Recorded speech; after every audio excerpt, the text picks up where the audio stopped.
So, tignan tayo ngayon sa COC4. Create tayo ng system repair recovery. So, muna tayo sa system properties. So, local disk system on lang natin enable. So, bago tayo makagawa ng restore point, dyan, lalagyan muna natin ng actual date, real time date yan. Mula ngayon yan, so lalagay lang natin yan yung pangalan. So yun, create lang natin, tapos tayo lang natin mag-create ng restore point. Yun, tapos na.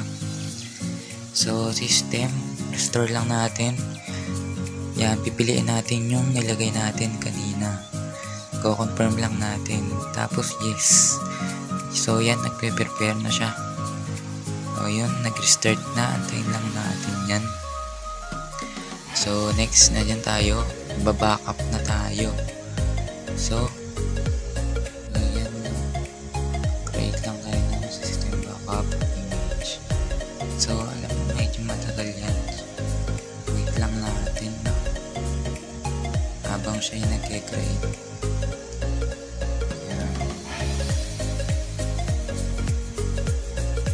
So, pag natapos na natin yan, tapos na yung pag-loading, eto na yung makikita natin sa ating monitor.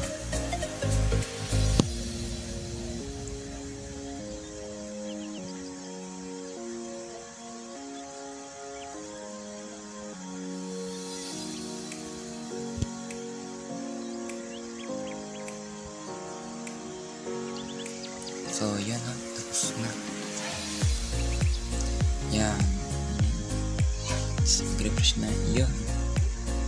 Nakakita na natin. So, yan. Tana ulit tayo dyan. Recovery. So, setup lang natin kung saan tayo nilagay yung ating system recovery point kanina. Yan. Pindutin lang natin yun. So, magre-restart ulit siya. Yan.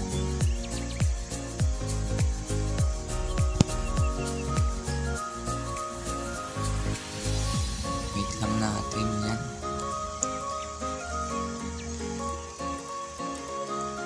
Kasi yan, nagre-restore na siya dyan.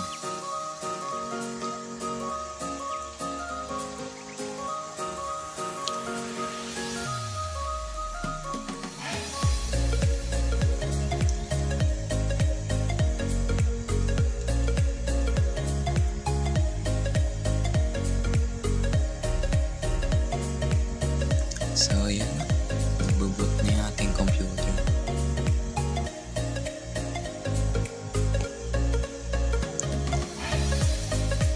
Yun.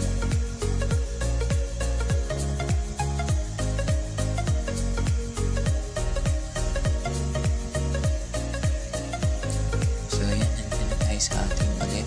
Ating monitor. So, yung next step natin ay disk defragmentation na tayo. So, yung disk lang natin, properties, yan, ki-clean up lang natin. Yan, optimize, click optimize. Tapos, yan, optimize lang natin yung ating munang disk. So, tamang wait lang tayo bago ma-complete 100%.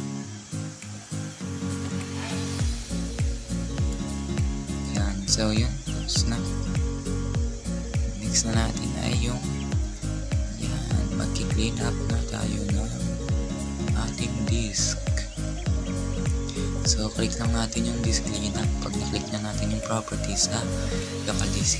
So pwede tayo dyan mamili kung ano yung mga files na o mga cache trash na pwede natin i-delete. Yan, so wait lang tayo. Tapos na ating pag-clean up na. So yun, punta tayo sa system security.